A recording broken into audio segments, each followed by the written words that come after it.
Selamat datang di channel Raja Peristiwa. Simak dan tonton peristiwa-peristiwa di belahan dunia yang wajib kamu ketahui. Jangan lupa subscribe, tekan tanda lonceng demi kelangsungan channel ini. 1.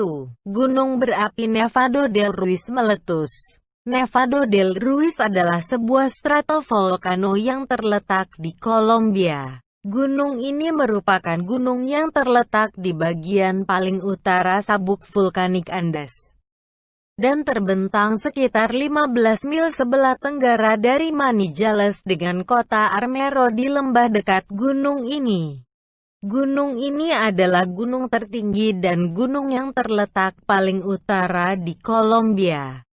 Letusan gunung ini tahun 1985 memproduksi lahar yang mengubur kota dan menyebabkan kematian sebesar 23.000 orang. Peristiwa ini disebut tragedi Armero. Nevado del Ruiz disebut singa tidur oleh penduduk setempat. 2. Halaman World Wide Web pertama diciptakan. Pernahkah Anda membaca sekilas tentang pengertian www? Www atau World Wide Web merupakan sesuatu yang oleh kebanyakan orang dianggap sebagai internet. www berisi halaman web, gambar, video, dan konten online lainnya yang dapat diakses melalui browser web. Sebuah frasa atau kata dapat berisi tautan ke situs web lain berkat adanya hypertext. Sementara itu, internet adalah koneksi jaringan yang dapat mengirim email dan mengakses World Wide Web. Dengan adanya web, memudahkan orang untuk terhubung dari hampir semua tempat di dunia. Secara umum pengertian www adalah kumpulan sumber daya internet seperti FTP, Telnet, Usenet, teks hyperlink, file audio, dan video, dan situs jarak jauh yang dapat diakses dan dicari oleh browser berdasarkan standar seperti HTTP dan TCP/IP. Disebut juga web. Itu dibuat pada tahun 1989 oleh fisikawan Inggris Tim Berners-Lee saat bekerja di Laboratorium Fisika Partikel Eropa. 3. Sebuah referendum di Swedia berakhir menghasilkan keputusan untuk bergabung dengan Uni Eropa.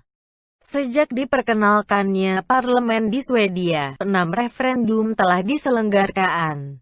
Konstitusi Swedia menetapkan pengikatan referendum. Namun, tidak ada referendum yang mengikat. Referendum dapat diselenggarakan di tingkat kota madya tentang masalah politik setempat. Referendum tersebut bersifat umum, dan sering diselenggarakan terkait pemilihan umum, namun juga di lain waktu.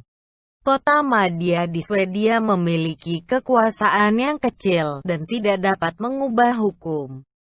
Referendum lokal yang menyerukan perubahan hukum kadang-kadang diselenggarakan juga, dan dapat dipandang sebagai pernyataan politik kepada pemerintah.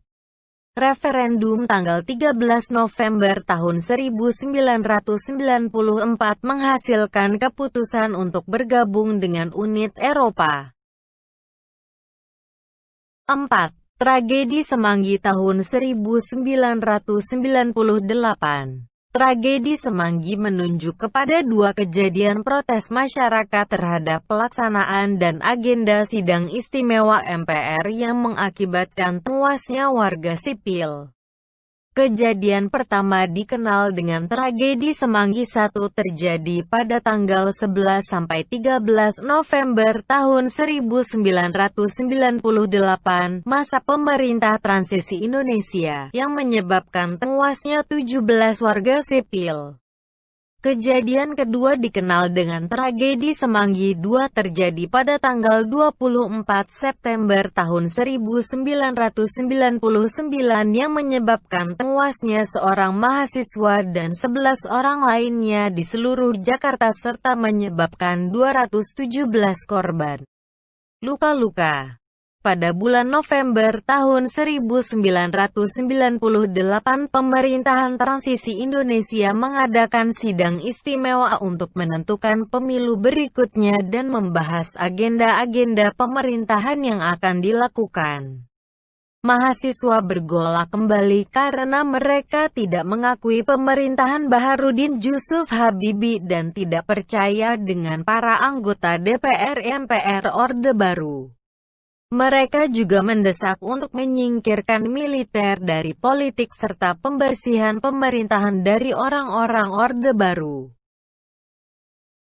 Masyarakat dan mahasiswa menolak sidang istimewa MPR 1998 dan juga menentang duifungsia BRI TNI. Sepanjang diadakannya sidang istimewa itu, masyarakat bergabung dengan mahasiswa setiap hari melakukan demonstrasi ke jalan-jalan di Jakarta dan kota-kota besar lainnya di Indonesia. Peristiwa ini mendapat perhatian sangat besar dari seluruh Indonesia dan dunia internasional. Hampir seluruh sekolah dan universitas di Jakarta diliburkan untuk mencegah mahasiswa berkumpul. Apapun yang dilakukan oleh mahasiswa mendapat perhatian ekstra ketat dari pimpinan universitas masing-masing karena mereka di bawah tekanan aparat yang tidak menghendaki aksi mahasiswa. 5. Penembakan dan peledakan di Paris menewaskan sedikitnya 150 orang. Pada malam hari tanggal 13 November tahun 2015, serangkaian serangan teroris terencana, penembakan massal, bom bunuh diri, dan penyanderaan terjadi di Paris, Perancis. Sejak pukul 21.16 terjadi 6 penembakan massal dan 3 bom bunuh diri terpisah dekat Stade de France.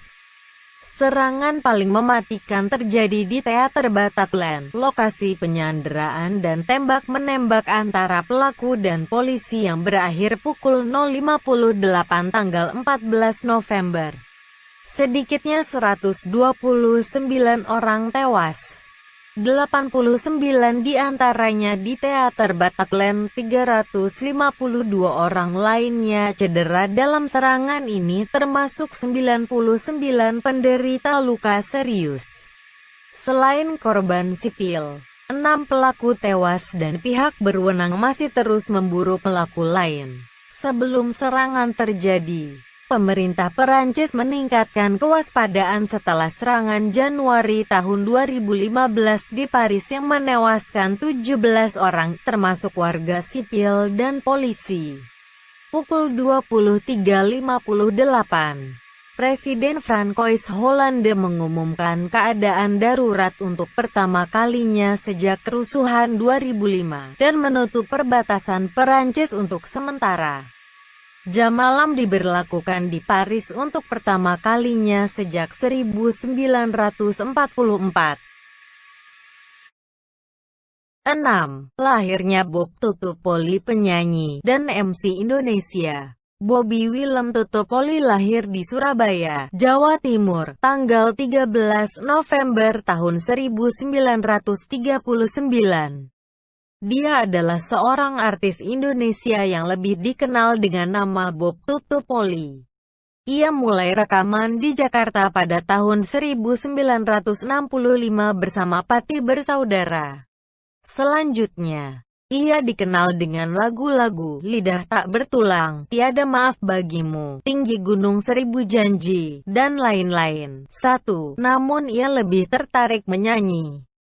Akhirnya ia bergabung Bill Saragih di band The Jazz Rider pada 1960. Pada 1969 ia pergi ke Amerika Serikat dan memimpin sebuah restoran milik Pertamina di kota New York.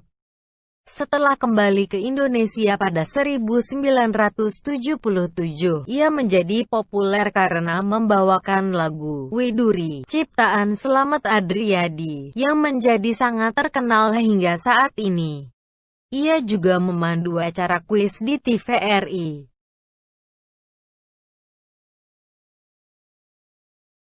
7. Meninggalnya Dr. Saharjo, pahlawan Indonesia. Dr. Saharjo, SH lahir di Solo, Jawa Tengah tanggal 26 Juni tahun 1909, meninggal di Jakarta tanggal 13 November tahun 1963 pada umur 54 tahun. Dia adalah Menteri Hukum dan Hak Asasi Manusia Indonesia pada Kabinet Kerja 1 tanggal 10 Juli tahun 1959 sampai dengan tanggal 18 Februari tahun 1960 dan Kabinet Kerja 2 tanggal 18 Februari tahun 1960 sampai tanggal 6 Maret tahun 1962. Serta Kabinet Kerja 3 dari tanggal 6 Maret tahun 1962 sampai tanggal 13 November tahun 1963. Saharjo merupakan tokoh penting dalam bidang hukum di Indonesia. Hasil buah pemikirannya yang penting adalah Undang-Undang Warga Negara Indonesia pada tahun 1947 dan Undang-Undang Pemilihan Umum pada tahun 1953. Ia dimakamkan di TMP Kalibata, Jakarta.